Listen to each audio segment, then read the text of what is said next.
Welcome back, and this is the first in a series of videos looking at the Modern Analytical Techniques pack studying NMR. NMR stands for Nuclear Magnetic Resonance Imaging. It follows on from the packs you've looked at before in Modern Analytical Techniques, looking at mass spec, infrared spectroscopy and chromatography. NMR completes that series, and you then will have studied all the main analytical techniques using machinery. Nuclear magnetic resonance imaging is very similar to magnetic resonance imaging. The differences between the two are that in MRI you don't vaporize your sample and you make the hole in which you put your sample much bigger. The other key difference is the name. Magnetic resonance imaging is used in medicine, and as it was used to treat patients, they removed the word nuclear. This is because patients objected to being put in a large white machine with the word nuclear stamped on it. But the process of what is going on is exactly the same. We're looking at radio waves, and we're using those to investigate the structure of organic molecules. We're going to start by looking at carbon NMR and the basic understanding of how an MRI machine or an NMR machine works. Okay, so we need to have a look at how the NMR machine works. You only need a very basic understanding of this, but it just helps you understand what's going on. So, in the nucleus of some atoms, they have what we call an overall nuclear spin. Now, they have that if they have an odd number of nucleons. So things like hydrogen with 1 nucleon, carbon-13, but not carbon-14 or carbon-12, fluorine, 19, and phosphorus-31. So any one of these can be used in an NMR machine. The two that we're most interested in is hydrogen and carbon. But notice it's only the isotope carbon-13, not the more usual carbon-12, but it is the very common hydrogen isotope that we're going to be using. Now, what's special about these nuclei? Well, what's special about them is that they generate a very small magnetic field. We say they have a spin. Now, usually that spin is the same whatever the environment. However, if you put your nuclei into a massively large external magnetic field, you can get your nuclei to do one of two things. It will either line up with the magnetic field or against the magnetic field. The nuclei lining up with the magnetic field are in a lower energy level than those lining up against the magnetic field. Now, this difference is very small. It's measured in parts per million, but it's enough for us to be able to measure it. Now, to get the spins to flip from the low energy to the high energy, I need to bombard them with some electromagnetic radiation. And the one that works in this case is radio waves. So my radio waves are going to come in, and they're going to cause my low energy to flip into my high energy. Now, I can then measure either the missing parts of the radio waves, or I can flip everything up into the top bands. I can get them all into the high energy and watch what happens when they collapse back or relax back down.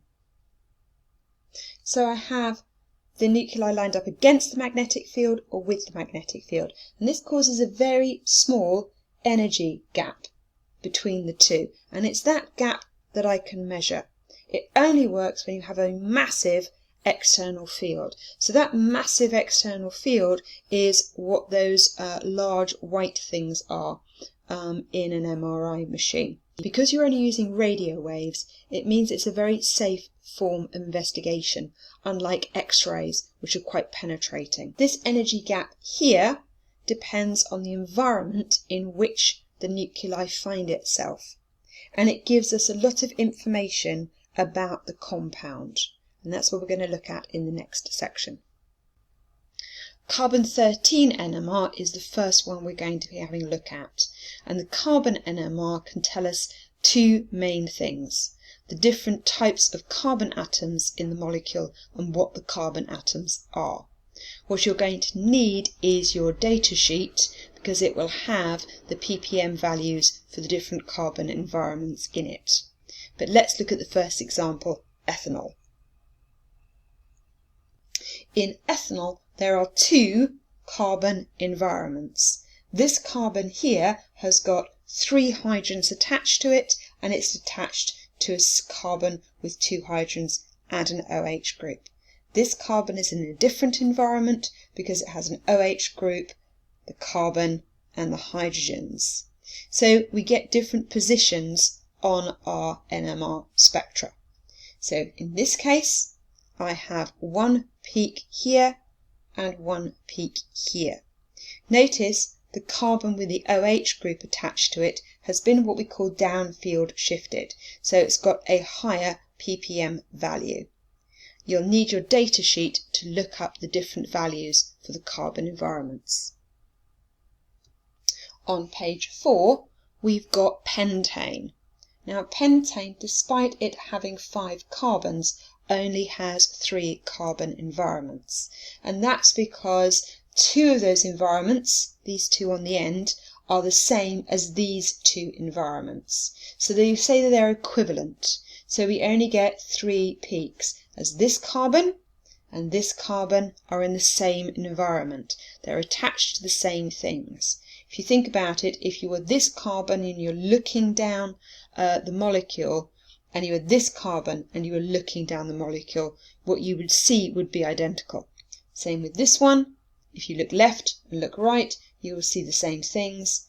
This carbon, left and right, you'd see the same things. This carbon in the middle is different. So there are 3 carbon environments in pentane. What I'd like you to have a go doing now is the exercise on the bottom of page 4.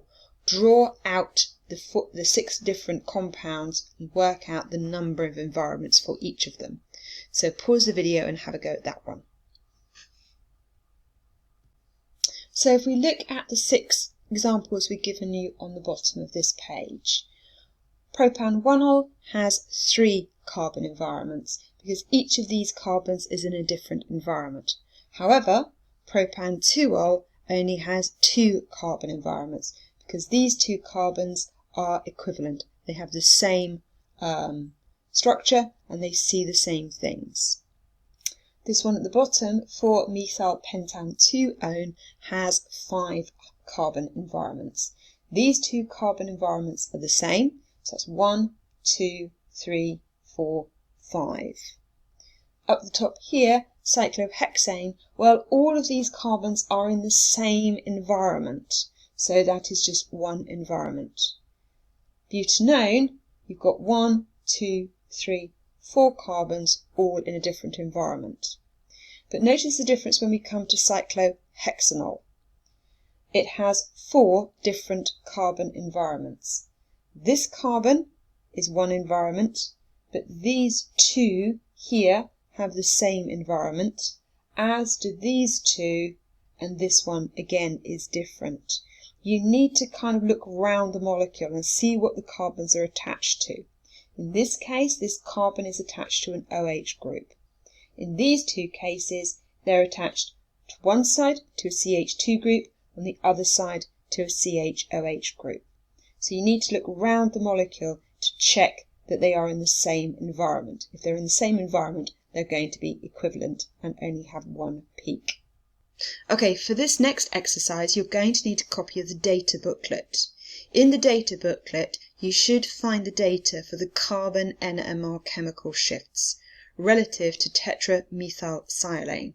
This is this TMS value here.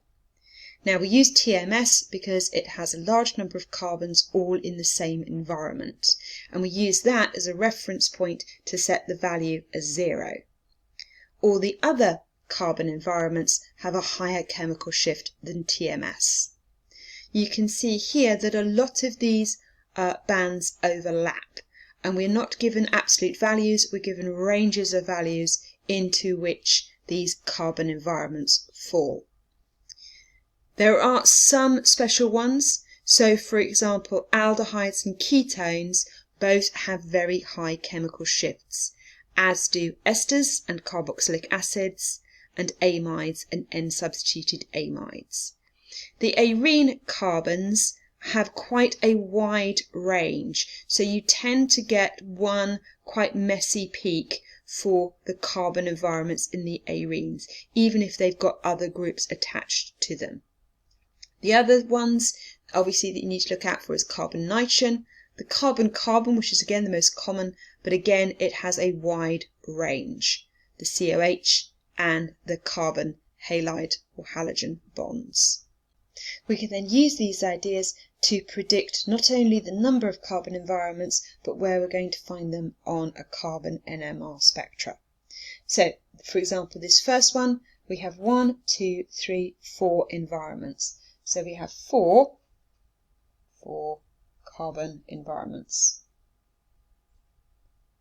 because we have 4 different carbons here. Now, 3 of these will come under the CC category, 1 will come under the CO category. So if we look at the first 3, we will find peaks in this range between 0 and 60. So these are all between 0 and 60 parts per million. However, the last one, this one here, the C double bond O, will be between 200 to 220 ppm. If we look at this next example, these 2 carbons are in the same environment, so I have 1, 2, 3 environments, 3 carbon environments. And again, these 2, because they're in the same environment, they have a 0 to 60 ppm. This as well has a 0 to 60 ppm. But the last carbon here, this carbon is again a high carbon, so it's between about 170 to 190 ppm. Slightly lower than the carbonyl group, but still a very high chemical shift.